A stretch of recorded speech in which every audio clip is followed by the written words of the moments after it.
Welcome back to the Institute of Higher Earning podcast, episode number 8. We have two friends of ours from Dallas. Renovate Holdings is the company. Introduce yourselves, guys. What's going on? My name is Malik Vaughn, CEO of Renovate Holdings. CEO, that's is that like also the janitor? Because at this company, CEO and janitor is the same exact job description. Yeah. I clean up a lot of stuff. Clean up messes, there you go. Yes, sir. Anthony Cedeno, if you're putting a title to it, COO of the company. Because he runs shit. He cleans up stuff. That's it. Exactly. Devin's not here. He is the CFO. Yeah. Damn, you got the three bases covered. Yeah. So we say in business development, I talk about this all the time, right? In business development, there's a stool, and you can't have a stool without at least 3 legs. And what are those 3 legs? They got to be, you got to have marketing, CEO side. You got to have the lead gen, the marketing, the sales side. Yes, sir. You got to have the COO. You got to have the ops side, so you capture shit, you do stuff with the shit, and then you figure out how to do whatever it is. Yes, and if you don't know where your money's coming and going, you're pretty much screwed. Yeah. So those are the 3 pillars. You guys got them Yes, covered. sir. That's awesome. Yes, sir. How'd you get started? Man, I started going to real estate events in around 2020. Okay. My mom invited me to one, and she was just like, you know what, Malik, you need to. Is she in the business? No, she was trying to start a what's the elderly thing? I forgot. Like an on-call. Like senior care? Yeah, senior care facility. thing. Yeah. So I just went to a real estate event in Dallas, but that same event was holding a wholesaling session next. So I went to that the next time, and then I met this guy named Will Haran, and he hired me. And he just answering all these questions, and I started asking questions about wholesaling. I didn't know what wholesaling was. And he told me you can basically make money without having no money. And I was like, okay, how do you do that? Because I worked at Academy at the time. And I just wanted to learn how to, be a man and make more money. That's the big sporting goods store, right? Yes, sir. Academy? Yes, sir. Academy. That's the outdoor store. Yeah. So when you started, what were you? Hold on, I want to find out if he's a big camper. Are you camping? No, I don't camp. You're hung up on the Shooting. academy part? No. Yeah, that's cool. I'm not an outdoors person. Yeah. Oh, yeah.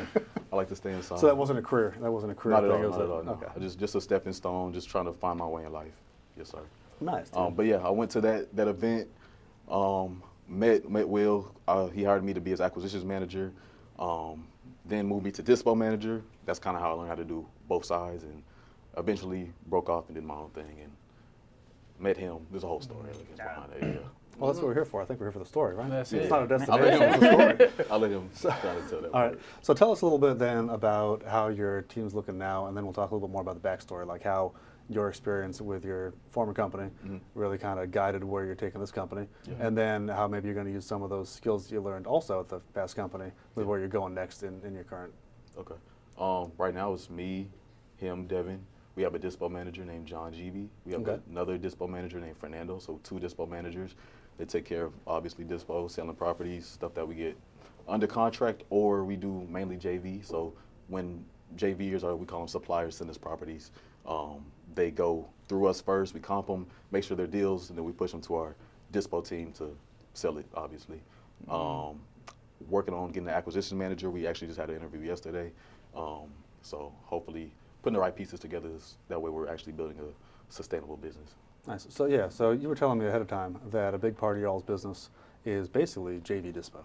So you basically, would you qualify yourselves kind of as like a dispo shop Just for disposition. other wholesalers, other investors, that kind of thing? Yes, sir. So really, it's just it would be anything and everything when it comes down to people who need dispositions. Because we've moved on market properties, we've moved it for realtors, for people who just did their first deals, and then we currently do it for companies that just want to do acquisitions. So I guess when it comes down to building a JV Dispositions company, it all starts with really having your customers. So in our situation, doing land and lots, more of like the builders and the developers, and then getting I guess you could say your lead flow coming from individuals who already have contracts. So the good thing about being a JV disposition company is not having to really drop any earnest money deposit, so the low barrier entry when it comes down to it. And then really just gaining the relationships with individuals who have different type of acquisitions. And then it also, just many different fruits bear from it, like the relationship with different title companies. Normally someone works with 1 or 2. We've worked with basically everyone in DFW for the past 2 years because it's other people's contracts. They put it in different titles, so we have to work with different agents. So that's pretty cool. So how did you decide to do strictly dispo? Because more of the traditional way of building the companies generally that we hear about is some guy starts like door knocking pre-foreclosures, door knocking like the hood or whatever, and then get a contract, and then they got to figure out, oh shit, what do I do with this contract? Yeah. I don't know how to do Around anything. frantically. You guys are doing it a little opposite. You're not worried so much about where the contract, obviously where it comes from is the the partner, like whoever you're helping Sure. dispo, but you're not really doing the acquisition side direct to Exactly. seller. So how'd you hone in on this little niche? It's kind of So cool. when I first started, I guess you could say, I did a deal. It was my managers and my elevator company. And what happened was I took the money from that profit. Hold on, elevator company? It's an Yeah. elevator Hold on. You Hold on. glossed Hold on. right Hold on. over so Never many mind about your story. I want to hear about the elevator company. So So how I got started, basically, I was been in construction since I was about 16, doing everything from like the slabs, roofing, framing. My brother owns an HVAC company, so That's I've why done you that. like. That's why you want to go to new construction. Exactly. hey, Right? there's good money in HVAC, good margins. Yeah. So from there, I've been in sales as well. So I've sold tile. I've been a GM of like gym membership. So basically all the roads led to Disposition. So I was working for an elevator company because of my electrical troubleshooting background that I had in HVAC. I was doing it on more chillers and like boilers, the bigger. So somebody I knew that was in HVAC was actually moving over to elevators, and he carried me with him. So that's how I got into actually like diagnosing elevators and fixing them and stuff like that. Well, I was at home from a long day of work, and Giovanni Murato, someone local in our area, his TikTok video showed up about how to wholesale land. So off of a TikTok video, I learned this. So just asked around, got a deal from somebody who was my manager at the time. It ended up being acreages with mobile homes on it. And from there, I took the profits of that property, which took forever to close, and invested in Jamil Damji's company, which is Astro Flipping. So at the time, they're agent outreach based now. But at the time, they were more be in the middle, the co-wholesaler, right? So do exactly this. I was in the course for about a week, and then the videos just made sense.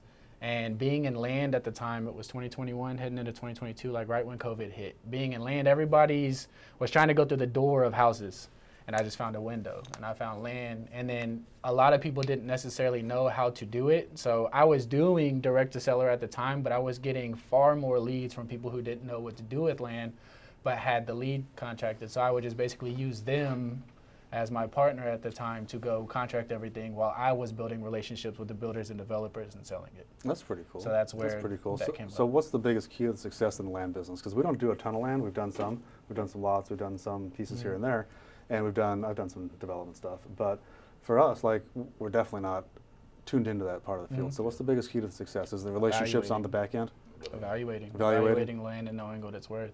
So What are some of the big pitfalls then? Flood zone, obviously you need a survey. Utilities, if there's no utilities, you can't really build on it. In Dallas, if you don't, if you're in the flood zone, you really can't build on it. In Houston, it's a little bit different because a lot of the city's in a floodway. What's the sweet zone? Like, what's the sweet spot for size, right? Am I gonna go look for 5 acres? So- We do infill lots up to acreage, man. We do 5,000 just- square feet, 7K buildable lots. We've done, man, we sold like 100 plus acres before. My cheapest land deal was I bought it for $1,700, and I met the dude that wanted to build on it. It was out in Fort Worth, little turd, and it was not very buildable. It was like all hilly and shit. Yeah. I sold it for $2,000. That was 300 Pay for 5 years marketing ago, for the week? 6 I don't know about that. Yeah, Didn't right. pay for much. dinner? I guess I paid for my lunch to go out to Fort Yeah. Worth once. Yeah. Okay. That was years ago, though. That's Camp fee. That was my first entry into land, and Yeah, it so- wasn't really a killer deal. I would say that for me anyway.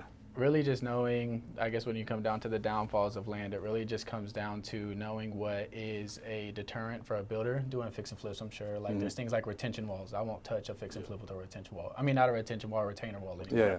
I just won't do it. So it's the same thing when it comes down to builders and its areas. So when it's size, it really just depends on what your builder builds. There's luxury builders. There's some who'll go from spec all the way to luxury custom, and then there's some who just stick where they're at. So having knowledge of what your builders do is what I would say. There is no minimum, but what we see currently in the DFW market, anywhere from 5,000 square foot to 15,000 square foot. So something that could potentially be subdivided. That's the infill lot. And then if somebody who's looking to go put like some houses down, they're really looking more for 5. So if it's commercial, multifamily, townhome-ish, they're looking for anywhere from 2 to 5. If they want 5 and above, it's more of like the DR Hortons and stuff like that who are looking to put anywhere from 150 to 420 homes in a certain. And so you're looking for single-family builders, right? Not multi. We've done We have it all. You can, but your bread and butter, right? The ones that you're trying to turn, Single family. right, are Zoning. more. It yeah, pays the yeah, bills yeah. and keeps the lights on, Yep, and it has yep, a great yep, profit, yep. right? So on a JV right now, our average deal for the past 2 years is $7,900, so that's JV. right? So add another 8,000 on top of that, or 7,900, and that's the spreads of these deals. Yep. So when it comes down to it, the But with no influx- marketing cost. With no So marketing cost. Someone That's else is the bringing the hugest- deal. That's the And hugest that's part. still above the national average. Yeah. Yeah. Sometimes Yeah, I'd for rather land, I think trade. so. Yeah, I'd like to trade money for my time, because the marketing cost is your time, right? Because you're building the relationships.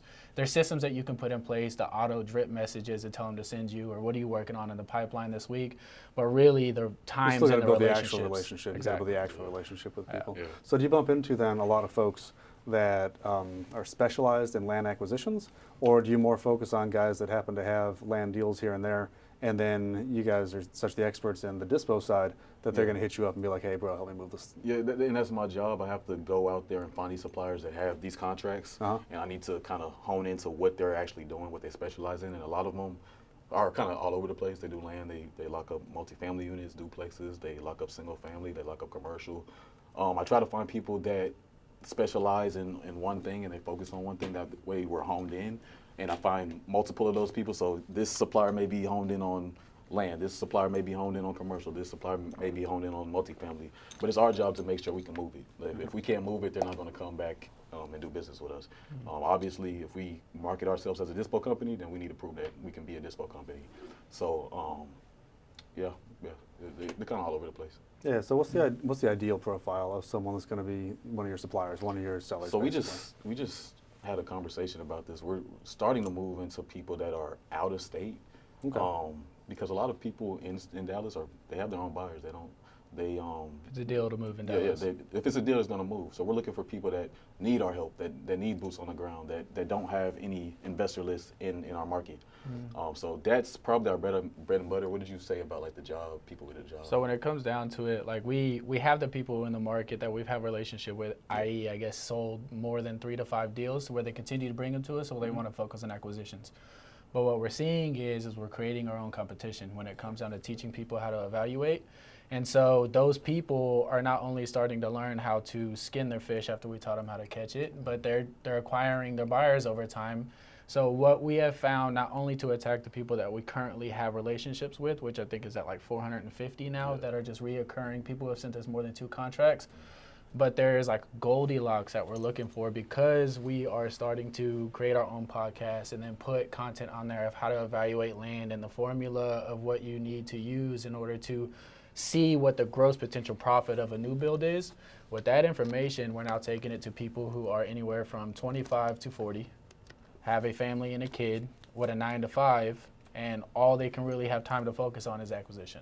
So that's like our Goldilocks zone of people who don't have time to have disposition, wanting to make $5,000 to $6,000 extra maybe every quarter, just something to help do a vacation or something like that. But I think we're finding right now that the biggest profits and the most consistency are coming from the individuals that fit that criteria. That makes sense. I think even in our business, even in primarily residential and primarily the house side, I think acquisitions is almost the easier thing to do, right? So speaking of what you're talking about, finding people that they want to get into real estate, right? They want to wholesale, they want to whatever. The most straightforward path for most of those folks is find a distressed seller, get a contract, and provide value to them, and then figure out what to do with it afterwards. Exactly. And the more technical aspect of real estate, especially in our company, I think right now is definitely on the dispo side.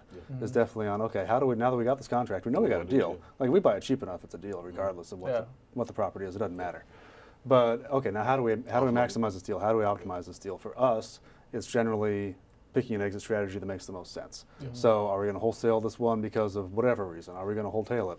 Are we going to flip? Are we going to, and we don't really JV, but we have in the past. Are we going to JV with someone else? Are we going to create a finance? Are we going to, what we said we sold a sub 2 creative finance thing at like 105% of value in December.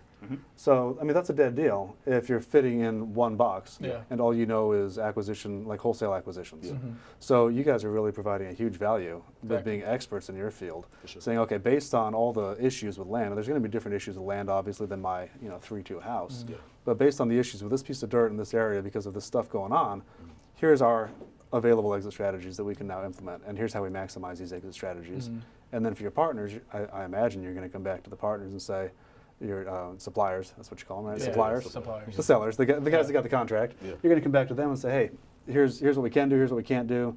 Here's why this is a fantastic deal, better than you know it is. So here's Here's why it's a not. great way to approach it. Yeah. Here's why this thing's a turd. Yeah. It's it's got an easement only for access. It's in a half in a floodplain. It's whatever it is. Yeah. But there's going to be different fundamental issues. Exactly. Yeah. That So makes our a lot job of is to sense. literally educate the wholesaler on how to lock these up and be Yeah. a better wholesaler. That way they're not bringing us crap. That's the value. So when someone sends us a deal, right, we have a deal collection email. So when we're doing our outreach, which all three of us do, Devin is in the Houston market, Malik is more in the Fort Worth market, and I'm in the Dallas, the city specifically, just because they're so large. When we do have somebody who's willing to JV and send it in, then we collect it inside of a deal collection email, and from there we first off see how many people are sending us the most, but we try and train the individuals to lead with value.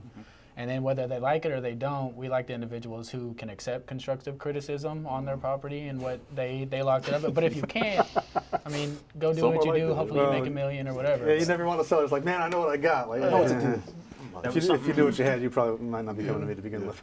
JVing is something that Tony and I did very well and capitalized on, and you do run into you educate them so well that you train them that they are gonna outgrow you, which is fine. You want them to, right? Exactly. But that comes in with you have to keep a new stream of education, right? So it is definitely profitable, but always keep that out there, right? Always tell them, listen, these are my numbers, this is my buy box, all right? I'll always take it. So they will always come back around. Yeah.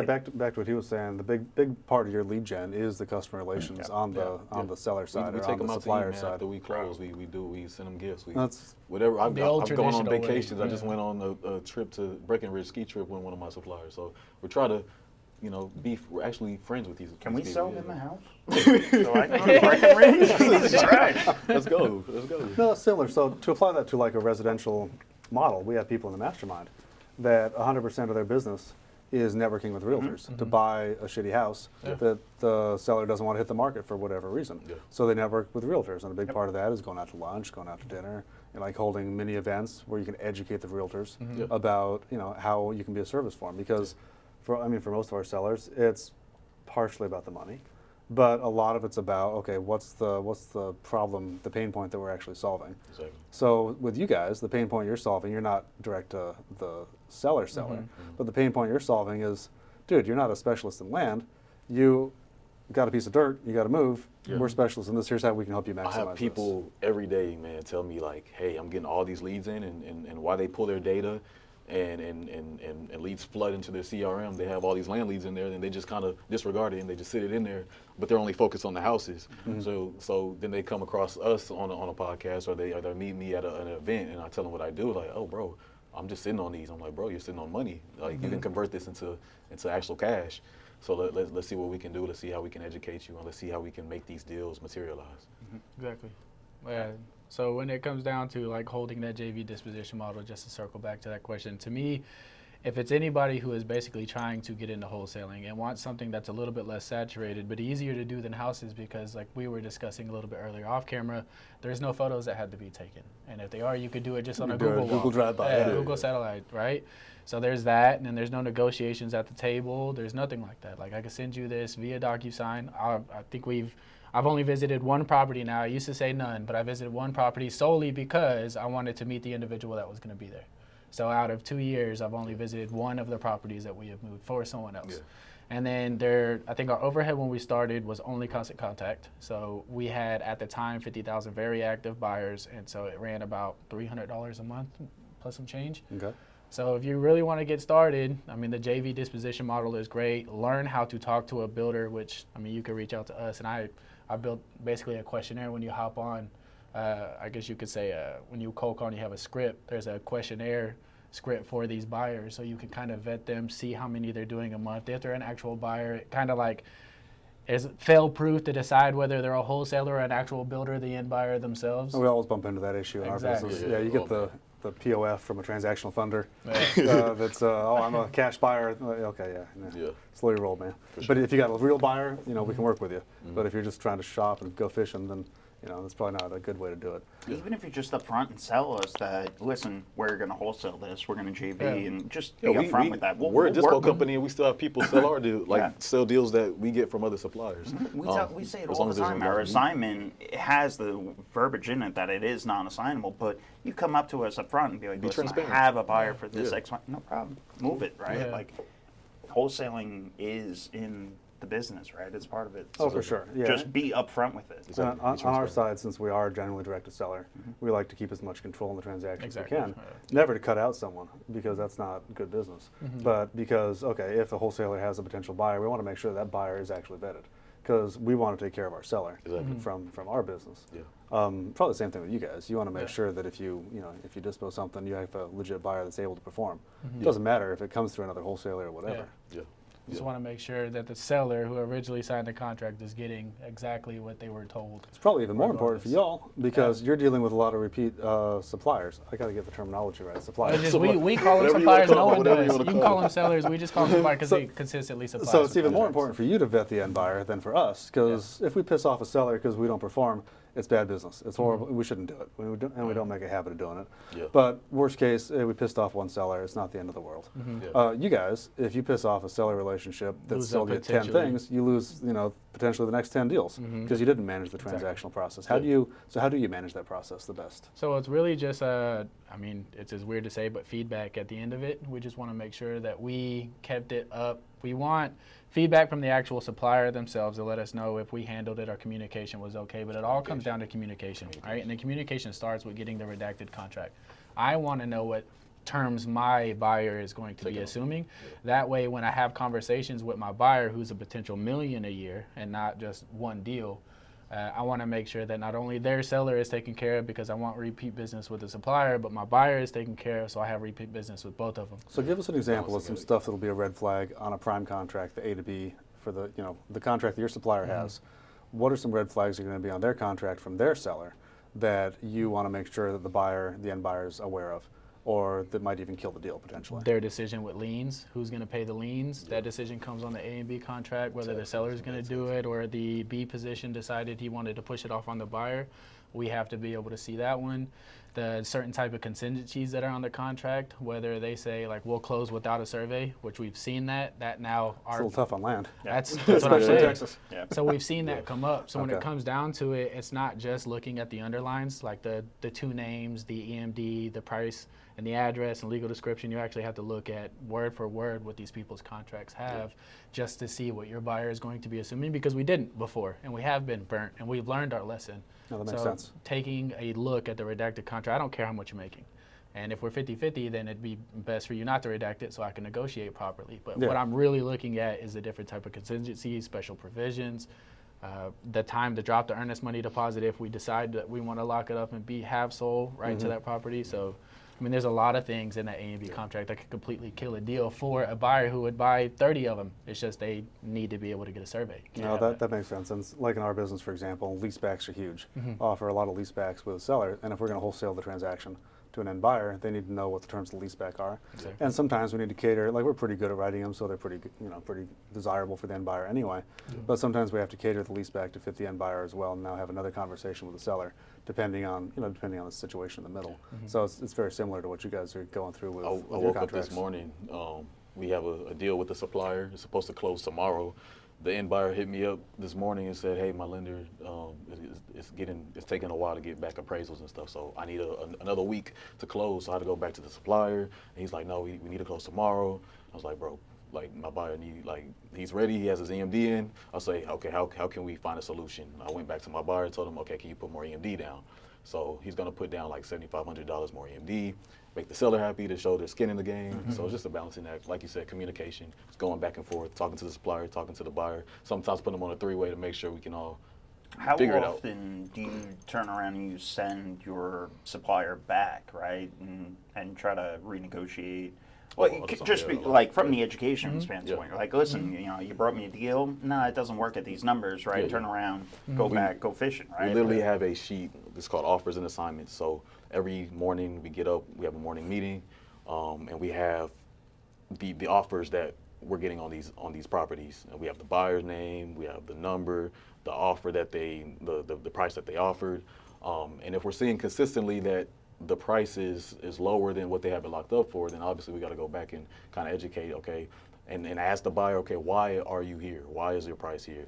That way we can take some ammo back to the seller and get a price reduction. So that happens a lot, actually. Sometimes it doesn't happen. Sometimes they try and the seller gets mad and, you know, terminate the contract. Sometimes it works. I love that you're tracking your offers. Yeah. Like, because you. KPIs That's is really everything, important. Yeah, no, For sure. like we were talking before we even started about systems and CRM, but like I'm sure that's just on an Excel It's on an Excel spreadsheet sheet. somewhere. But Yeah, like, that's- I say it all the that's time, and a basic. CRM can be just a the notepad. page, yeah. It can be as basic as you need it to be, as long as you're using it, as long as you're tracking and following up. And Well, Google Docs and landing page can Yeah. do a lot. in your Google business. Gmail has a CRM. I don't know if that's a gold nugget for anyone who's going to be watching this, but Streak is a Gmail CRM. I don't even know what Streak is. Yeah, it's Yeah, free. it's in there. If You if show you're me. inside the Gmail on the right side, there's a toolbar. You can go to Add, and you can go We to can finally go to CRMs. Salesforce. Yeah, no. Finally. But there's a free CRM that you can utilize, build different pipelines on, all free. There's email marketing that you can get that are all attachments from Gmail. And so those are things that people who don't have any money can utilize. Like we utilize it to this day, and we have money to buy a CRM. Yeah. And a G Suite doesn't cost anything, right? Like, so when you're talking about barrier of entry, Yeah. it's literally pennies when you Just use Excel sheets for your entry. Just use Excel sheets. Get good at building them. Anyways, it's only going to help you when it comes down to organizing your CRM and building the pipelines and all the workflows and stuff. I wouldn't even start with that at first. Just get something simple. Get your buyers. Get 5 to 10 buyers that you know are buying anywhere from 3 to 10 deals a month or a quarter, if better. Focus on just them 5 and go do outreach on Facebook looking for these individuals' deals based off of the criteria they give you. And that's what I would Facebook tell groups. anybody. what's your outreach, right? So when you come down to like networking, Yeah. right? So what's your every week I want to talk to X people, right? Y people. I want to hit this many phone calls. Yeah. Break me down on an average week, So right? when it Because when comes- I was a lender, it was very specific Yeah. on that regard. Yeah. So when it comes down to the structure of our outreach, right, it's all 100% Facebook and then shaking hands. Yeah. So when we hit the morning, so mine 9 a.m., we actually have another Excel sheet of all the active Facebook groups inside the DFW market, plus the general ones that are just nationwide, like Wholesale Inc. and then Superhuman Wholesaler. Yeah. We'll add yours if you have them, but then we're going in and we're either building a deal relationship post or a JV relationship post, and we do 5 on specific groups, so DFW or Houston, and we do 5 on general. So whichever one we decide to choose, we do a relationship based on 5 and then a deal based. Relationship based just being, hey, just looking for newer individuals who are looking to, work in the market. Let's JV together. Are you open to JVing? The deal based is going back to my buyer section, the criteria, like looking for a 5,000 square foot lot, no flood zone inside 75215, right? So we do that. So 5 and 5, and then we're looking to DM 50 individuals. Well, we own a Facebook group that has 7,500 people in it, so we can stick within our own community to do that. But that's basically what we're trying to look for. At first, we wanted to contact 5 new buyers conversations. So we're looking to reach 20 so we can get 5 on the phone and then have 5 new buyers and their criterias. And then it used to be in the morning meetings, you told me who the number 1 out of the 5 was, but tell me how many buyers. We had a 5 minimum. And then we wanted to make sure that those posts were there every Monday, Wednesday, and Friday. So Tuesday and Thursday, after you make that post the day before, the comments and Yeah, messages you get flood in you the get next strike, day. Yeah. Yeah. So we staggered that. So we wanted to make sure that there's a post, it's tracked whether it was deal or relationship inside of this group, and then how many comments came off of it, how many outreaches did you get, buyers, were there wholesalers, realtors, and that's really it. So it's more came down to the buyers and then putting the post out there, because when they send in a deal, we're not worried about the first deal that they send. We're worried to see the quality of a supplier they are. So we're judging you off of your numbers when you first send it. We're going to ask you some questions just to see basically your education when it comes down to wholesaling, so we know whether we can put value into you or if you're good enough just to go find a buyer yourself. We'll give you a buyer and send you on your way, because we're looking for repeat business in this situation. If you have a group, I don't know if you have a Facebook group, but obviously you get these pendings of people that want to join. You have to approve them. A lot of people just go in there and approve everybody. You need to we go one by one. That's how you before get- we approve, DM them. That's Okay. how you get how we Korean get porn. Yeah, man. so we get porn bots. Bam, everywhere, right? Like, Yeah. We go one by one and ask them, okay, what do you do in the industry? What market are you in? Are you a realtor? Are you a wholesaler? Are you an investor? That way, and So then do you do then we that? track Do it. you do that directly, personally, one-on-one, or do you do that with like a questionnaire form before they join the group? Questionnaire form first. Some of them don't fill Oh, it out. you're talking about your own. Oh, Yes, yeah, the yeah, DFW yeah, yeah, yeah. Wholesale. What Land and is Lots. your own group? DFW Wholesale. DFW Wholesale Land and Lots? That's our group. Roger that. 7,500 members. It's pretty new, but it's a big community and it's very active in the chat. So the KPIs we really try and hit is just Monday, Wednesday, Friday outreach, 5 deal-based, 5 relationship post, 50 direct messages, asking either deal-based or relationship-based questions, and then do that every other day. Yeah. And then try and talk to 5 new buyers a day, figure out what they want, but you really only need 5 to 10 if they're real buyers. Yeah. We also get to kind of like have a preview of all the deals that are coming in, because obviously people post their own deals in there. So before we approve it, we ask them, hey, can we help you move this? That way, we're building a relationship there and tell them how we can help them out. Nice. So let's talk a little bit structurally about the actual deals. Gotcha. So what are the red flags on dirt? One of the red flags on dirt. So are you So talking it about the said actual flood dirt zone. themselves, Yeah, like or the actual or product. Like the actual product. What's the red Okay. flags on the Flood piece zone. on the piece of dirt? So it depends, right? Location. So it would be flood zone in Dallas, the DFW area, basically anywhere in the north side of Texas. But in the southern hemisphere, because of the hurricanes, like you could build in Corsicana in the flood zone. You could build in Houston in the flood zone. Clearly Galveston. If you couldn't, there wouldn't be any houses there. You know what I mean? So Have you guys? it's area and situational. Have you guys started using elevation certificates? Because have you ran across that yet? Yes, we've yeah. had. A lot of times we don't get them. We're looking more towards the entitlement should, and the permitting. If Yeah, you're we're not. doing so, it now. So when you go, because it's the same person that does your survey, Yeah. right? So you go get a survey, and for like $250 extra, you get an elevation certificate. But that EC can literally, I don't want to say wipe out, but it can damn near close to wipe out your insurance, flood insurance if it's needed, right? Because it'll actually show you if it's only crossing the corner boundary or something like that. Whereas if you didn't have an EC, they'll charge you a flat rate fee, Yeah. and your flood insurance will be fucking through the roof, and it might kill the deal. And it'll tell you how high you have to build out of it in order to get out of that situation as Yeah. well. So yeah, we're moving into that just because now we have time for that. Doing that. Another red flag I would say. Let's do infill first. So like Okay. a regular like Easements. 5,000, 10,000 square foot lot in the middle of Fort Worth, Dallas, Houston, whatever. Yeah. Start with those issues, and then let's go outside the metroplex and out more country too. So the Talk way about we some of those evaluate issues. land, pretty simply, is 7 steps, right? So flood zone, utility, survey, zoning, streets, whether it's paved gravel road, the trees, and then the slope. Okay. There is a red flag in each one of those 7, Yeah. right? Depending on where it's at. And that's If- really going to apply then metroplex or outside. Yeah, Yeah. anywhere. Okay. So that's also in developments as well. So that's when we teach people how to evaluate land. We teach them what are the subparticles of each one of those sections. And then from there, we teach them how to plug it into the Take formula. a fun one. Take utilities. So utilities, when it comes down to being in Dallas, if you don't have city utilities, right? So if you They're don't pretty have much water screwed and then, sewer, right? you're screwed. Yeah, that's going to Or be expensive. if the utilities are 5 lots down, what's the size of the pipe and how much is it going to cost to bring over? Do you have to come across the street and now submit for the police to come in and put a road blockage for you to break the road and come through? So those would be a red flag. So if we're staying in a city, right, one for each. Zoning, for having a retail commercial property that's in the middle of single family, right? Can't really do anything with it. Or a single family lot that is in the middle of commercial property. Not a lot of people want to live on a busy road. So that would be a red flag. And then from there, utilities we already discussed. Having no city utilities inside of the city, a lot of times they request anywhere from a 0.33 acre lot to a 1 acre lot minimum to have a septic. So if you got a 5,000 square foot lot and you got to put a septic down, that's a non-buildable lot. We just ran across that 3-4 days ago. So what do we do with that lot? Do I park my extra trailers on it or Park something? your trailer, sell it to the Cut the neighbor. grass, That's really sell all it you to can the do. neighbor, yeah. Or just wait for utilities to come through. and then Eventually. you So you got to build get it that there. dirt cheap. Like Exactly. dirt cheap. Yeah. Okay. So from there, survey would be one. Survey would be a red flag if there is a survey and there's easements or build lines that are absolutely killing the deal. 5,000 square foot lot on a corner, 50 by 100. In Dallas, you have to worry about the 30-foot build line from the front and now from the side. So a lot of people don't realize that. So if you So have it's a a lot corner smaller lot than you think it is, exactly. basically. So it's the 5,000 lot in a beautiful zip code, but if it's on the corner, the double build lines could kill you, the double Kill the deal. frontages. Right, right.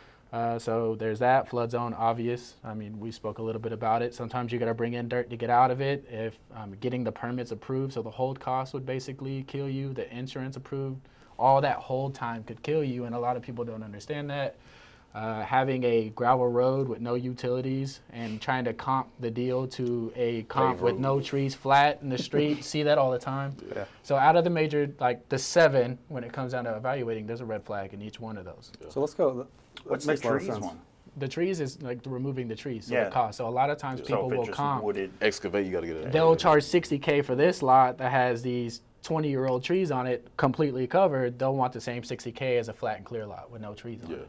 So that's You just got to something account that for would those be- costs. Did you ever bump into like the like Dallas has some weird stuff with trees? Where That's it's like what an I old, thought, old ass right? tree. Like- Yeah, so You gotta, basically like, you have have a to get it compensation. permitted. that's what I Yeah, got permit scared for of. the Like, tree to it's cut a down or hippie something. coming out and telling you got to remove bees, right? Like, And it's the Usually neighbors that'll special. stop you, right? So we work with a lot of Yeah, builders. because they love the tree. Oh, that's my favorite tree. And it's across the street. It has nothing to do Yeah. with them. It shades one part of their house because the sun comes in at this angle. This is something that we've dealt with. Yeah. We couldn't build a lot because the neighbor across the street liked the shade, that when the sun hit it at a certain angle, it shaded his St. Augustine grass, and it didn't burn it, so he could grow it all year. You want your grass to grow. Yeah. Yeah. fucking hate neighbors.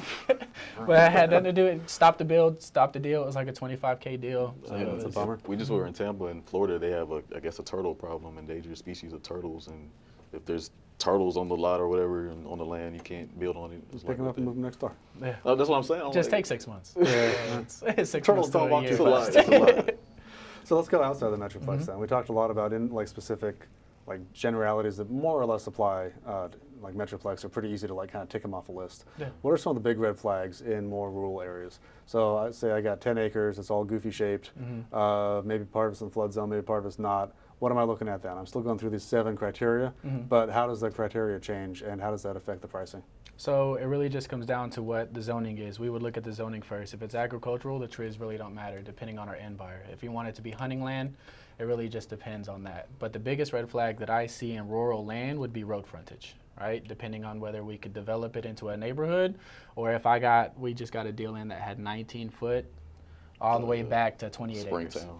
So it's like there's nothing you can do with that if you can't have 2 30-foot roads that come in as a fire truck in and a fire truck exit.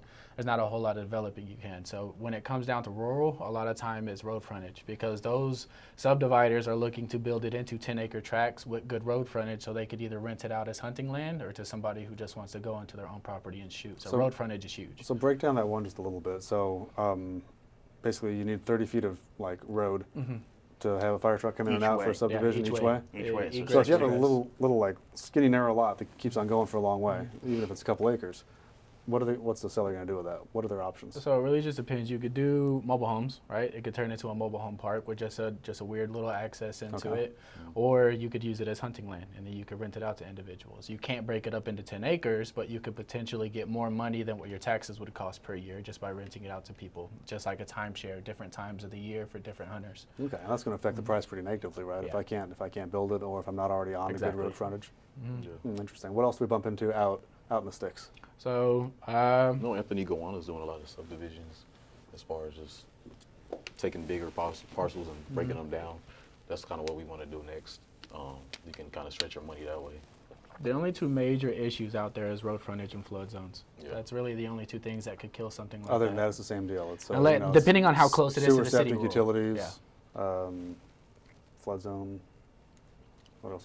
It's always the flood. Yeah, flood. It's the that I flood care and the about. road frontage that'll kill a rural property, and that's really it. Interesting. Well, that's probably a good segue then, because you said you want to get into some of the land development stuff, something that I actually haven't done much of anything of. I'd love to hear about that. So where are you guys taking the company next? What's the next step for you guys? Man, definitely development. Actually holding property. We've done a lot of flips, transactions, wholesale. Obviously, you want to build your portfolio and hold. If you're not doing that, then you're being stupid in the real estate game. So definitely doing that and learning how to actually maximize each deal. So we built our company basically, the structures we wanted to do all 4 pillars. The first pillar would be the capital building phase, gets money in our pockets. Yeah. The second Is that was going going to good? be, it was well. Yeah, that's why we're Just going making on sure, to phase just 2 and making phase 3. So phase 2 is more of the fix and flips, which we already started to do, Uh-huh. but being a land-based business, phase 3 for us was going to be build and rent. So now we're moving into the build and rent phase of our company. And a question earlier you said was his mother into real estate. His father is. His father is really big in real estate, especially like the Georgia area, if I'm not mistaken. Alabama. Alabama area. he is really helping us when it comes down to potentially lock up some developments in the area, helping us with a lot of the funding. So when it comes down to it, infills will be next, just so we could get, you know, a good hand on the permitting and the entitlement. And then we'll move more towards the 2 to 5 acre small developments, about 20 to 30 minutes outside the city, probably where some school recently won the 3 or 4A high school football championship, to where we know people are wanting to come there for the school. Just So crime rate and what's stuff the like what's the that. primary motivation for moving into development? Is it sexy, more money? It's definitely slower turnover. Yeah. So that's one thing that's awesome about wholesaling and even our primary business. Fast turnover is nice, but like you said, it's not generating wealth necessarily, it's generating transactional Gotcha. income. So what's the big piece of wanting to take the next step? What's the motivation? So, I mean, it really is just the next step in the company, being a land and lot company, Exactly. being number one. And number two, it's just what I've done my entire life, so it's always been a hobby for me. A lot of times with other individuals, they just do it because of the money and the freedom that it could potentially give you, because on 5 acres in a year and a half on a highly saturated area, you could make a couple million pretty quick. But with the interest rates right now, it's a little bit difficult. So to me, I want to do it because it's my passion. It's the next step because it's my passion, not just because the business. I started the land and lot part of the wholesale business to further my passion. My end game is a skyscraper. That's what I want to build, and that's like my end goal. Oh, that'd be cool. Yeah. And so get a nice little high rise out. And so development, in order to get to that, I have to go development route. Yeah. How about you? What's Same your thing, motivation for? passion. Well, we're already in the land space, so why not maximize our land? It's like, okay, cool. We know how to flip it. We know how to get it for, you know, low and sell it for high. But why not build on it? Why not maximize this asset? So that's kind of it. My dad, like he says, in real estate, he does new builds. He does flipping. So I kind of want to, you know, model that, keep the family legacy going. So what are you doing in Dallas? If your dad's in Alabama.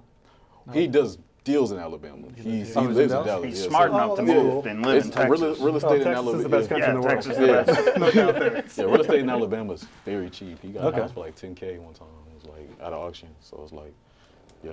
Yeah, that's all. How did he get into Alabama? Oh, partner? His partner, and I have a sister out there too. Okay. She lives in Huntsville. So obviously when he went and visited her, he was just checking out the real estate because that's kind of guy he is. Wanted to scope out the market. He was Very like, you know cool. what? So it's in your blood. You got to do it. You got to do yeah, it. I have to. Cool. Well, tell me a little bit about the other part of the next step, because I think they'll really work hand in hand and work well for you guys. You're saying you want to start doing more direct-to-seller marketing. Yeah. Something that we're heavy in. We're Yeah. pretty much, I would say probably 80%. Yeah. How are you going to implement that in your business? And then how is that maybe potentially going to feed into doing your own land developments, in your guys' opinion? Because it's a little speculative, Yeah. but hey, it's part of the growth process, Yeah. is trying stuff you haven't tried. When I first started wholesaling, I didn't start with Dispo. I started doing Yeah. acquisitions. That's all I knew. I built a cold. Well, I did my own cold calling at first. I got a 100K deal in Greenville, 2 acres. I Is took that your biggest money. deal? Say again. Was that your biggest deal? I was going Yeah, ask that to this later. day, yeah, 111,000 check. That's a yeah, solid deal. Yeah, so I took that, got What's the an smallest office. deal? Smaller. I made like 2K on a deal, man. Yeah. We made 300. I mean, yeah, we had like 300. But the 300 was more work than the 100K, I was going to say, right? which one was easier, the 300 or the 100K, in was terms of on- like the deal itself? It might have been the 100K, man. It Because could be someone like helped that. you with Yeah, it. The somebody 300 helped- we yeah. had to fight for. The 100K, someone helped him with it. It All was of like, our Yeah. deals that are the big ones are usually pretty easy, or at least the pain, if it isn't easy, is compensated with like a nice check at the end. Yeah. Exactly, yeah. And it's like, oh, that was It's worth so it. easy, or Yeah. even if it was a hassle, it's like, no, that was still easy. Title was a mess. But the little bitty ones, the 3K, the 5K, I think my small you don't wanna deal with them. There's so much energy into this. It's always the biggest sigh of relief when they finally close. Yeah. You're like, thank I can God, pay that constant headache, contact now. that headache. Yeah. But yeah, I was direct to seller. I built a cold call team. I had cold callers. I had 2 acquisition managers. One of them's now a partner, Devin. The other one was Harrison. He's doing his own thing now. But I stopped doing that because, you know, JV's we were eating off of it. I was like, you know what, we can keep our overhead low. We can have no overhead. So now I just kind of want to rebuild it. Did you all start the company together? All No. the three of you guys? I had my own. He had his own. Okay, so you kind of merged it Yeah. together. Devin He's- was working for him at the time. Yeah. Okay. Yeah. Yeah. So when it comes down to structuring, I guess I get back to the question that you were talking about. When we go direct to seller, the structure that we're looking for is to feed what we're trying to do with the new builds with the direct to seller. We'll make plenty of money doing the JV route. That's enough to actually feed the pockets, take trips, enjoy our fiancés and our girlfriends. But the direct to seller is more honed into capping us out when it comes down to our lenders, and then we'll just continue to wholesale whatever we can't take, or if not 50-50 equity partner with somebody, just give them the deal and then build it. Yeah, and you can do that direct to seller. Yeah. You can do seller financing, so you have a lot more options if you have control of the seller. I don't want to say control So of the seller, that's but if why you we're have doing control of that. that aspect deal. of the transaction, Yeah. you have a lot more options with what you're able to do, even on the dispo side. For sure. Even keep it in house or whatever. And we're it just is. kind of sick of having to rely on other wholesalers' deals to make Controlling money. the It's deal. like, Wholesalers are. No offense to y'all. Wholesalers are flaky mofos. Yeah. Like, it's kind of the nature of the business. The low barrier to entry attracts a wide spectrum of who wants to try it, Exactly. and a lot of them are very good at it. And a lot of them, yeah. But you they see do a couple deals, ARBs 500 or 200K, and then they're asking 180. I'm like, what are you doing? So It comes back to that education, though, right? I don't know if Yeah, that yeah. ever changes. It's a pain. It's not. It never does, and it comes back to that education. You just got to put in the long run.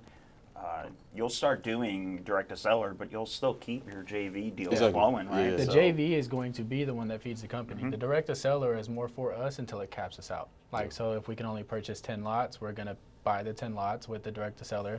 And then also the JV will do that as well. But anything after that 10 lots that's accumulated from the direct to seller, we'll either push to a friend or just wholesale it just to read back into marketing for the company. Yeah. But that's the reason for direct to seller. We're making plenty and fine money doing JVs, but the direct to seller is to feed that next step. Of How what are we you going want to for the balance company. with your current team or with an expansion on your team? How are you going to balance not sacrificing your current business? Because this is something that everyone bumps into when they're Yes. expanding the business. Not sacrificing the current business that is doing well for the, and I don't want to say shiny object because it's very much Yeah. ancillary and similar to what you're already doing, Yeah. but while still being able to pursue that as the more desirable objective. How do you not fuck up what you're doing to do the next thing? You gotta have good partners. Yeah, Yeah. I think Who that's can do important. A to Z Where do you, all where do you find them? I themselves. need a couple new ones. Yeah. So really, it's just making sure that you have good partners who can do the entire company A to Z, and then one break off. One break off, set it up, most likely the operations. So that would potentially be me when it came down to leaving that side of the company and then building it little by little, but staying skinny at first. We don't want to necessarily come in and try and get 10 VAs, which we Skinny, could. skinny. It's different analogy. Oh, my bad. Right? But Y'all are killing just me. keep it skinny at first, and then when we find like we got something going, then slowly trickle build. into the scale. Yeah. Because neither one of us are necessarily, I mean, everybody would like $1 million tomorrow, don't get me wrong, but we're all perfectly fine operating off of what we have now. And there's time with the delegations that we have, the money, energy, time, we have been giving our time and energy back. So, I mean, the money side is going to take a hit if we take that time and energy and go place it somewhere Yeah. else. We're So- still owner operators. We're trying to get out of it. So what I heard is he's fixing to leave and go do all this other shit. And you're going to be stuck with what you got and managing all this stuff. Yeah. Yeah. Yeah. Can you do it? Yeah, for sure. Can you manage? That's Can you why I'm manage what you stepping got? away. No, I hope so. And We're can, gonna you, see. and can you trust him to go start this other can. stuff over here I can. and make it work out? Yeah, I and think that's that's why we're important. brothers, man. We don't really argue that much, but we have disagreements and stuff. But If you don't argue, you're not brothers. yeah. That's- He holds me accountable. I hold him accountable. He holds me accountable more. He's older than me, so he's like my big brother too. But we're still business partners, and there's still that aspect of it.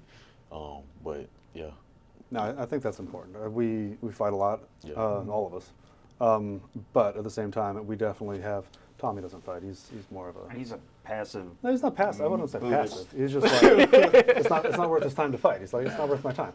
But that being said, even like every aspect of the company, and it's part of what's been our success with the acquisitions and dispo teams that we have too, is we're always about the objective. What's the higher objective here? exactly. And from a lead perspective, okay, if one acquisitions guy is having trouble converting a lead because of X, Y, Z, because the seller doesn't like him, or because it doesn't matter. The objective is I want to get the deal. Yeah. And the same thing with the company. The objective of the company is whatever it is it at 30% of the volume? Is it convert at a higher rate? Is it whatever the objective is? Moving the needle. Then let's move the needle in that way, and then let's pursue that. And secondarily, we realize we're going to get compensated for doing that if we do it effectively. Yeah. And like you said, you mentioned, I think you mentioned the marketing channel is going to cost you a couple grand to try out anyway. So we have a lot of things where we'll spend 20 grand on something. It's like, well, shit, that didn't work. Yeah. But it sucks. There's no animosity about that. It's just like, yeah, you know what? That's what we tried to do. But you learn from It didn't work out. Let's try it either a different way and tweak it and spend another 20 grand, hopefully recoup, or let's try something entirely, similar but different. Cookie jar money. Yeah.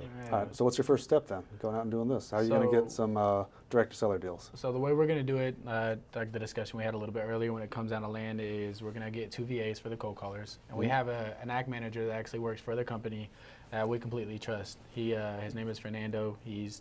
A lot of people know him in the area, but he has had an injury. He was burnt over his shoulder. So the man can run a company all by himself.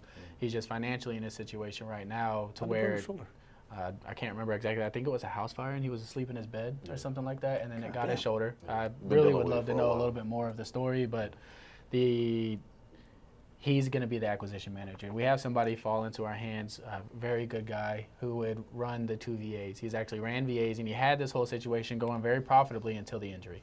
And that actually bedridden him for a little bit. He's been through, dozens of surgeries. Yeah, a lot. I think this one was he's in his 20s already, 20s Poor long guy. surgeries. Yeah. So he can't run the business, but he could definitely be an act manager in the situation. So we're going to go cold calling, 2 VAs, cold calling, land specific. Okay. Both of them at 6 hours just to start skinny, because again, it's not something we need, and it's just to start our new build, and we need 3 new builds in order to be loaned anyway. So we're going to start it skinny, go slow, and then from there talk to individuals like you who can help us scale a lot faster. And then you guys have history with cold callers, right? Say it again. You have history experience with cold. Because so many times we hear that route, right? Like, and people don't have experience or any training dealing with VAs and cold callers, and they think that cold callers are just going to solve all the problems. And man, if you're not watching, if you're not babysitting them, if you're not actually monitoring their KPIs and all that, like, you're just burning money. So it's nice to know that you have that background. Look, you have to pour into your VAs. There's 2 methods you can do. You can either, there's cold call companies that will supply the cold callers for you, or you can, go on what's that, Philippine? What's that? There's Yeah, Upwork, yeah, there's so- Upwork, yeah, yeah. Fiverr, Upwork, there's yeah, a all lot those. of them. I like doing that. That way you can kind of, pour into them directly. I know people that have literally paid for language classes or enunciation classes for their VAs. That way they're maximizing, the marketing. Obviously, you don't want to have somebody on the phone that's going to sound too scammy. My dad just told me this morning, I had some Indian dude ask me about my house. I was like, I don't want it. So many times I'll be talking to people. I'm like, "Are you in state or out of state?" They're like, "No, I'm in the Philippines." I was like, "You are amazing. You're doing great." Like, I'll for other companies, I'm not right? going to sell you a butt. But no, the most successful ones I know, especially in our mastermind, is all people that are bringing them in and treating them like family in a sense, right? Like giving them that 13-month. Pretty much you're always going to end up buying a generator, right? Because they're going to have hurricanes come through. But no, treating them like family goes a long way with them. And it doesn't take much. It really doesn't. Most of them live in third world countries. So like if you can just, anything will help them. Yeah, we firmly believe, and it sounds like you guys are on the right path for sure in our company, that the company culture is super important. And you got to all y'all got to get along. You don't have to even hang out after work or whatever, but in the work environment, you have to have the common objective, and you have to get along in the working environment. And there's a certain dynamic that is in the office space, regardless of whether or not it's in person or virtual or whatever. And people that don't fit, it doesn't mean they're a bad person, but it means that you know what, you're just not gonna vibe with the rest of us. It's okay. It's not a big deal. But we think the same thing with VAs. We've tried the big VA companies. We've tried a couple of them. Nothing wrong with them. Some people make them work. I think they probably made them work better 4 or 5 years ago, and it was more of a novelty. But it's hard to have that VA as part of the company environment if they're working already for a separate company where they're underneath that company. A lot of times what we would bump into is if we had someone, like we would train the VA for the company more or less, right, the VA company, and then they would get promoted or they'd go out on their own or they would something else. So I poured all the energy into this person. Yeah, and again, it works. There's a lot of people that make it work. I'm not knocking the big VA companies. Some of my friends own them, same as you guys, I'm sure. But we find better success definitely with keeping it more supervised, more in-house. That's our preferred. Because it can also break you, right? Yeah. So many times people hire a VA thinking that it's going to solve their problems, and that VA sucks. That VA is not doing anything. That VA is not making and they will keep on paying that person just because they don't know how to be a boss and fire somebody, right? Because that's their first experience of being a boss, of paying for somebody, and you're like, no, they they just got to retrain. Like, no, your first mistake was you're not a boss, and you tried to hire somebody. So Yeah, you're not managing. A lot of people hire people and they just kind of let them do what they want to do. They're not listening to the calls. They're not having morning meetings with them. They're just like, I just want you to bring the leads in. I just want my CRM to be filled with leads. It's like, that's not how it works, man. You got to literally develop these people. So for any new wholesaler, right? Because I'm going to say wholesaler, it should be investor. For any new investor getting into the game, right? And typically they're getting into the game through wholesaling. What's a little gold nugget, right? Like what's a KPI they should be tracking? What's something they should be doing to be successful? Doing to be successful, a gold nugget for them is really come in with high integrity and build as many relationships as you can with people who know what they're talking about first. Yep. So, I mean, you can have the people that you go and you wake up every morning and text each other, time to get up, let's get at it. What are y'all learning today? But if you have individuals like yourself trying to go direct to seller and you try and build a relationship, I mean, give them a deal for free. My very first deal I tried to give away just so I could learn the title, the contracts, how to negotiate a 9-acre with 8 mobile homes on it. I tried to give it away to Mr. Scott Orban. Scott Orban ended up giving me that money back, which transferred into me getting my first, I guess you could say, paid for mentor that fast-tracked what I would say would be growth, right? So give something away in order to, which is value, give value before you ask questions. Yeah, I'd say keep talking to people just every day, have conversations, whether it's realtors, whether it's investors, whether it's wholesalers, make those relationships, find out how you can bring value to them. Hopefully it's a mutual exchange, but don't ever just think that, stuff's gonna come to you. Sometimes you gotta get stuff, like you said, for free. But hopefully it comes back to you. Hopefully you reap those benefits. But I would say the same thing, integrity. I hope we have a pretty good reputation out here. A lot of people don't say, bad things about us because we treat people how we would want to be treated. That's awesome. Now, you guys have it down to a system. I love how you guys are doing, even your posts, right? The fact that you guys have a spreadsheet going over what posts and what post is going out per day, right? Like, it's a simple goddamn thing, but it goes a long way. So I love that. Yeah, I think the best thing that I've done within the past, recently, 40 days, and I'm 32 now, and I should have been doing it a long time ago, but it's actually like scheduling my day. That to me puts my body on autopilot, and now my subconscious mind is gone to work the entire day on the next day because I'm structured this day. I know at 9 o'clock I'm putting my post out. I know at 9:30 I'm doing the comps that I should have done yesterday. 10 o'clock is a morning meeting. So as my body goes through the day, my subconscious is solving problems that come up tomorrow. And to me, that was the most beautiful thing I could do. That's a recurring theme. I think a lot of people get into business because they think they're going to have the freedom and they're going to have the more time and all that stuff. And I think that's probably an end objective. Complete opposite. Like eventually maybe down the road, or maybe like my particular example is I don't like talking to sellers, I don't like dealing with people. So let's control the people that we have that I have to talk to. Now they're in the office. And I don't mean control them in a bad way, but I mean, okay, now I only have to talk to the people that are in the office. I don't have to talk to sellers. I don't have to talk to buyers. That's awesome. But there's a lot higher responsibility now with, okay, I have these people, construction, it doesn't matter what it is. You come from construction, you understand the subcontractor thing. I have these people that now I'm responsible for in some way, financially. Like my financial success is linked to theirs. So now the more I can empower them to be successful, the more I can invest in them to be successful at potential risk because they can always go somewhere else and do something else. And if I'm a bad leader, if I'm a bad execution person for doing that, then they're likely to go somewhere else. So it's a tough thing for a lot of entrepreneurs and investors to get over is, the next path to growth really is investing in the people aspect of it. Because the products, the systems, the leads, the deal flow, all that stuff, that's relatively scalable in some respect or another, regardless of what team you have. But unless you invest in the team to catch it and to make it happen and make it work, then you're kind of back to square one doing it all yourself.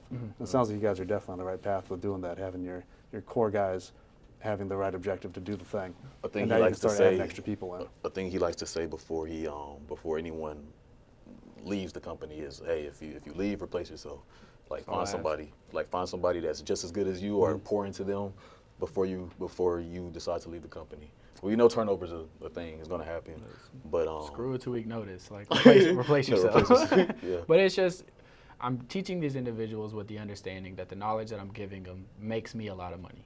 And then I come from nothing, like 11 people inside of a an apartment complex with cockroaches in it. You know what I mean? So if someone gives me information on how to go make a lot of money for my family, I'm leaving and I'm going to go make that lot of money. But before I leave, I'm gonna make sure that the individual who taught me how to fish also has someone else to now fish for him again. And so that's real big to me. And if you don't, you don't, but it's just really something I try and instill in somebody. Like, I'm gonna give you information that could potentially change your life. Yeah. You won't have this information mastered in 6 months to a year, so you're stuck with me regardless. But in a year and a half, if you feel like, you know, a lot of people, some people are employees and some people are owners. And you have to know, I've done hiring for other companies when it come down to sales for 7 to 8 years. So I've hired and fired for other people. It's a lot easier than hiring and firing for your own company when it's not yours. But just letting them know, like, you're coming to work for my company, I need you, you're a benefit of me. But I mean, it's also the same way around, because I could literally teach you information that could completely change your life. The only thing that I ask when you're ready, if you are an owner mentality, to just start replacing yourself. Let me know, you know, I'm probably about 4 months out. So I could hire somebody underneath you and get them going. And then if not, it doesn't happen, oh well, but we're really trying to, and you can't do it 100%, but at least if we can get the 80-20 rule, 80% of the people who come into our company can respect that, that would be beautiful. And it is a respect thing. I was respect. actually going to say the word respect before I said it. It's Yeah. definitely, it's a mutual respect thing, because if we're respecting our employees, if we're investing in our employees, then they're going to have that reciprocal respect for us. If Yeah. we're abusing them and treating them just like a widget in the machine, then I wouldn't blame them for leaving. I would Exactly. leave. And that's the way you should probably look at it, is, you know, if I was in that person's position, if I wasn't making the money the owner promised me, or if it was a lot harder or a lot different or whatever, would I stick around through a bad situation? I probably would not. I'd leave. Yeah. I'd be like, no, screw this. I can do this shit better than this guy. This guy's an idiot. I got a family. So you got to have mutual respect at every level of the company, regardless of who it is, and also externally too. You got to have respect for the sellers. You got to have respect for the buyers. It's such an overlooked. Everyone talks about it being a people business until you realize, like, oh shit, we're actually dealing with like actual people. Yeah. Like, it's fun to say, but people business is great. That means I'm just going to hire a bunch of people that are going to do shit for me. I'm a people guy. Nah, that's not the way it works. Yeah. It's can more wear about how your much you're doing for integrity. them. Yeah. Oh, for sure. You wear your integrity on your face. It's a and virtue. people It's a can sniff virtue it out. signal. Yeah. Yeah, at some point. A lot of people walk on thin ice in this business. You can do one thing and then your reputation is messed up. People blast people on Facebook all the time. So we definitely try to do things the right way. Make sure we're being good people at the end of the day. And I appreciate you even inviting us, man, because we try to surround ourselves in the real estate industry with people that are just like that. Because there's a lot of sharks out here, and there's a lot of people that will burn you and talk bad about you behind your face. And It doesn't take much. There's a big network, right? The amount of people that are actually investing, and especially just in DFW alone, but the amount of people that are actually turning and burning and doing deals, right? It doesn't take much. If all you have is your integrity and your word and your business, you burn one deal, that word gets out, you just burnt your entire business for nothing, right? Yeah. So Even if you and have nobody's a getting rich structure off of one already, deal. like, Yeah, just do the right thing. I think it's a huge piece of it. And a part of the training, like for us anyway, part of training employees or whatever, is I don't personally believe there's much of anything new that we're going to teach them. Yeah. Now we're going to teach them a process and a how-to that works well for us, that makes us a lot of money, same as you guys. But moving dirt, there's nothing new about moving dirt. No, at all. There's how to move dirt, there's how to negotiate well, there's how to get a good deal on the dirt, there's how to make sure you go through the 7-step process of figuring out what you got to do with it. But at the same point, you're Same moving dirt. basic And we're the same thing on strategies. houses. Yeah. We move a lot of houses.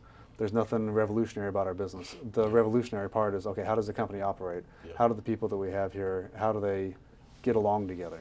How do they work together? How does the company environment work? how do we streamline? That's the revolutionary part, and that's the part that you can't teach.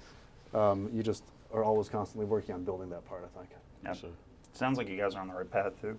Oh, you guys are having fun, right? Oh yeah, We that's I get to sit at the house with my newborn. He's 11 months now. So the whole reason, I mean, they say it's for the time, but it was for the time not away from my house.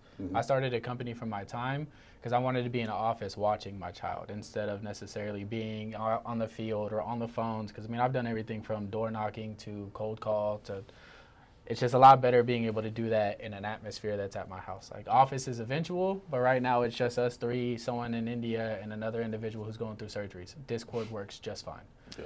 You know what I mean? Because we could share our screens, we could have the same type of communication. Tommy, figure out how to save the office space. Cancel the lease on the office. Cancel the lease. Let's get out of here. Have save everybody some money. under 30 who is used to technology. I was about to say, you gotta know how to use Discord then. I'm gonna fire myself. Yeah, you're gonna fire I've been trying to yourself. fire myself for about a decade. It's not working out too good. How can people find you? Right? What's your info? Instagram is the Anthony Cedeno, Cedeno, and then my phone number, if you want it, 682-552-4598. I like to give that out because I like adding value to people. I was put on this earth to teach individuals how to get out of their situation, add value, right? You text me, call me, I'll teach you how to evaluate land. Only thing I ask is that first day you lock up, let me see it. My number 214-482-0444. Instagram Malik_Terrell, Terrell. You can send me a deal at malik.renovate@gmail.com. It's kind of my job to be the acquisitions guy, so send a deal to me. I'll send it to my guys. They'll comp it. They'll give me some feedback on it. I heard your job is to sit around and take selfies. No. That's it. No. Can I ask you a question? His camera. Oh, Lord, what's going on? You know what I'm about to ask Just you. watch? No, not Oh, the wait, watch. what are you What's up gonna with ask? your finger there? Is that hearts? You can't. Okay, it's Valentine's Day, right? It's Valentine's Day. You got your nails painted with Gotta show the hearts. camera. Yeah. All right, look. I've been staring at this thing all day. It took me, I prayed on it. I did a lot. I prayed on it. I prayed on it. I like this girl, yeah, and I did it. And she wanted me to do it, and I did it. Do what? Put hearts on your nail? Yeah, she got like hearts all over hers, and then she that's wanted me really to do a cute. little match. I like So I was it. like, you know what? You know I'm what? gonna go home and my dad and my brother's gonna get on my ass, and they did. But yeah. And you forgot you were going on a podcast. And you got the whole world now. He did not forget. He was literally like this the whole time. Yeah, he was like. You know what? I like it because it's kind of like getting a tattoo of your girlfriend on your arm, but it's less commitment. Yeah, it's not. It Yeah, grows it's out. not less gonna commitment. stay. It's I not can get rid of permanent. it at any You don't time. have to exit out and get the next One one alcohol one line wipe farther and our down. relationship is gone. Yeah. Oh, that's great, man. I like to push boundaries. Yeah. You want to get your nails did, Nick? Is that what you're talking Man, I always. I can take need you with to. me. I need to Take get Nicholas my with shit you. done. Okay, let's But go. I need to. I'll go pay back for in. it too. But I feel like you'll like it. The girls like it for some reason. I don't know what it don't is. mind. So I'll that's sit there. cute. I'll fucking zone out and have a little Korean play. Let's do like Little stars or hand something massage. manly. And we're honestly trying to get, when it comes down to like sit around and do selfies, I mean, technically that's where we would like it to be. If we could delegate it enough to where his outreach is literally just IG content, like that's where we're trying to get. Like if he could literally just sit there, take selfies of this, like he took a video of right before, if we could get there, that's where we're trying to be. There's no such thing For you him. know, and that's a sad thing. There's no such thing, right? You're gonna the only way to get there, and the only people that you see that are looking like that, they're on a stage somewhere, Yeah. right, speaking. So it's just another sales game. So The drive to get to that level of being able to fuck off and post selfies is the same drive that's not going to allow you to be happy or satisfied once you get to that level. yeah, those are the same It's- people right now that are posting that they lost millions last year. So I was just taking selfies. yeah. So Gentlemen, thanks for being on the podcast. We appreciate you coming all the way from somewhere in DFW, right? Mansfield. Yeah, I'm at Mansfield, Mansfield. Mansfield. Oh, Yeah. shit, Like you actually 40 did make a trip. It was like 40-minute drive. Yeah. I took the toll roads too. No, oh, that's expensive. Yeah, I know. All right, thanks for coming out here to problem. North Dallas. Mansfield's like Fort Worth-ish. I don't know, Yeah, like yeah. Mansfield. Where's Mansfield? I don't fucking Tarrant know. County. Don't ask the New Yorker. So Dallas, Fort Worth, Mansfield, right on the south 287, heading down to 45, which heads to Houston. We're Right there. excited to have had you on. Look forward to seeing the growth. Look forward to, we've done deals with these guys, right? Yeah. We've done some Yeah. deals Yeah. for them. Yeah. Yeah. Yeah. We really appreciate you guys. Y'all Anytime, a wealth man. of knowledge. Yeah. I've always loved to come and see y'all's events in Grapevine too. So whatever y'all need, y'all I are think good that's where you and I vibes. first met, like in person. Yeah, exactly. I think yeah. so. Yeah. Now we look forward to doing more stuff with you guys. Look Yeah. forward to having you back on the podcast once you've, Grown some. no, well, not even that, but just, once there's the More next to level, talk about, the yeah. next level to talk about. Yeah. I got for you. sure. I appreciate it. Thank you. Absolutely. Yeah. Gentlemen, thank you for watching the, what do we call this thing? Institute of Higher Earnings. Institute of Higher Earning podcast. We look forward to seeing you guys in the next episode. If you like this episode and like more content like this, you can find all the stuff on all the podcasting platforms. It actually just kind of automatically pushes out. So don't let anyone fool you into thinking it's kind of fancy. You just push a button, it goes out to all that different stuff. If you like it on any of those platforms, Good job, Tommy. don't forget to smash that like button, hit the subscribe button, and if you want to be an overachiever, I think you turn on the notifications so that you can find out when the next one comes out, and you can be first in line to comment on how much of a prick I am on my own podcast. I appreciate hearing from you guys. Subscribe. I'll see y'all later. Bye.